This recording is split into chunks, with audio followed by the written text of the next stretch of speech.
ជំរាបសួរនិងសួស្តីអ្នកទាំងអស់គ្នាថ្ងៃនេះខ្ញុំនឹងចែករំលែកអ្នកទាំងអស់គ្នាពាក់ព័ន្ធជាមួយនឹងការលះបង់ឪពុកម្ដាយ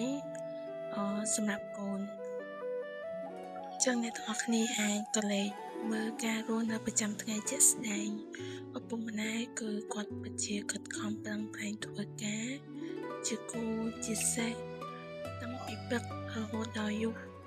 ចា៎ទើបជួបផ្ទះដើម្បីរកប្រាក់ចំណូលចា៎ចិញ្ចឹមបីបាច់ថែរក្សាកូនដើម្បីឲ្យកូនមានសម្ភារបំពាក់ល្អហើយរបស់ល្អរៀនសាលាល្អប៉ុន្តែចំណែកឯឪពុកម្ដាយផ្ទាល់ខ្លួនវិញគាត់ស្លៀកពាក់មិនល្អគាត់ហូបរបស់មិនល្អមិនបានរៀនក៏មិនអីដែរគោលដៅរបស់គាត់គឺគាត់ចង់ឲ្យកូនរបស់គាត់ចាទទួលបានជីវិតមួយដែលបានសុខស្រួលគឺគាត់សប្បាយចិត្តហើយប៉ុន្តែជាក់ស្ដែងយើងឃើញកូនឬក៏ក្មេងៗពេលបច្ចុប្បន្នមួយចំនួនវិញគាត់មិនបានយល់ពីការលះបង់របស់ឪពុកម្ដាយ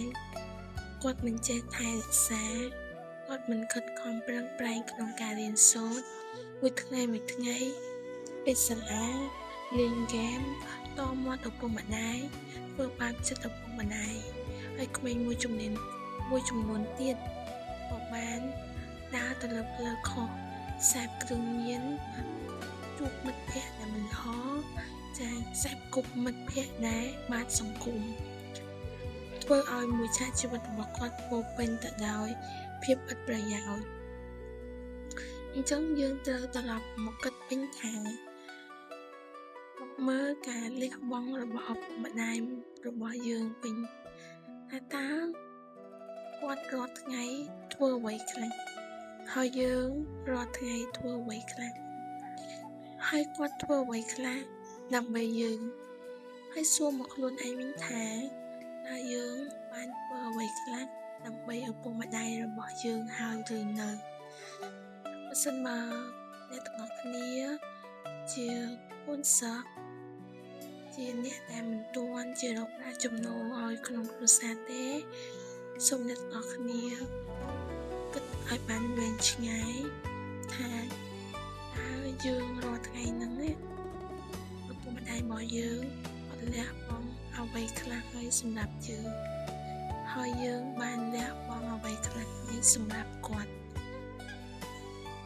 ចិញ្ចឹមអ្នកទាំងអស់គ្នាតាំងពីតូចក្រូចឆ្មារហូតដល់ធំឡើងគឺលំបាកខ្លាំងមែនទែនគាត់លះបង់ទាំងញើសទាំងឈាមទាំងកម្លាំងកាយចិត្តមកគាត់មកមើលថែមកចិញ្ចឹមបីបាច់ដើម្បីអ្នកទាំងអស់គ្នាបានទូនធាត់បានល្អអញ្ចឹងតើក្នុងនាមយើងជាកូនយើងគួរតែសូមគុណឪពុកម្ដាយយើងដោយរបៀបណាអ្នកទាំងអស់គ្នាអត់ចាំបាច់ធ្វើអីច្រើនអ្នកទាំងអស់គ្នាអត់ចាំបាច់មានលុយរាប់ម៉ឺនរាប់រយរាប់ពាន់រាប់លានដុល្លារដើម្បីទៅសងគុណគាត់ទេពេលខ្លះឪពុកម្ដាយមួយចំនួនក៏គាត់អត់ចង់បានទេគាត់ចង់បានឲ្យតែអ្នកទាំងអស់គ្នាមានអនាគតល្អមានចំណេះដឹងមានជំនាញច្បាស់លាស់អាចចិញ្ចឹមជីវិតរបស់ខ្លួនឯងបានដោយមិនចាំបាច់ពឹងផ្អែកទៅលើគាត់គឺគាត់សប្បាយរីករាយខ្លាំងក្រៃលែងទៅហើយមួយវិញទៀតអ្នកទាំងអស់គ្នាកុំធ្វើឲ្យគាត់ពិបាកចិត្តគាត់ហត់ណាស់គាត់នឿយហត់គាត់លំបាកគ្រប់បែបយ៉ាងណាស់ហើយអញ្ចឹងអ្នកទាំងអស់គ្នាត្រូវតែធ្វើអ្វីមួយគិតពិចារណាថាតើពេលដែលខ្ញុំធ្វើរឿងមួយហ្នឹងទៅឪពុកម្ដាយរបស់ខ្ញុំចាឪពុកម្ដាយរបស់ខ្ញុំគាត់សប្បាយចិត្តអត់គាត់មានអារម្មណ៍បែបម៉េចអញ្ចឹងទាំងរូបរាងកាយរបស់យើងត្រូវថែរក្សាវាឲ្យបានល្អរក្សាសុខភាពរបស់យើងឲ្យបានល្អមើលថែរូបរាងកាយយើងឲ្យបានល្អការដែលយើងមើលថែរូបរាងកាយយើងបានល្អក៏វាជាការកតញ្ញូចំពោះឪពុកម្ដាយរបស់យើងដែរកុំឲ្យងាករបួសនេះរបួសនោះឈឺនេះឈឺនោះអញ្ចឹងសួរថាពេលដែលយើងឈឺពេលដែលយើងត្រូវរបួសសួរថាពុកម្ដាយរបស់យើងពិបាកចិត្តអត់ពិបាកចិត្តចា គាត់បកាយើងមកគាត់មិនចង់ឲ្យយើងត្រូវរបួសបន្តិចផងចឹងយើងត្រូវតែចេះថែរក្សារូបរាងកាយរបស់យើងចាឲ្យបានល្អអញ្ចឹងសង្ឃឹមថាអ្នកទាំងអស់គ្នាយើង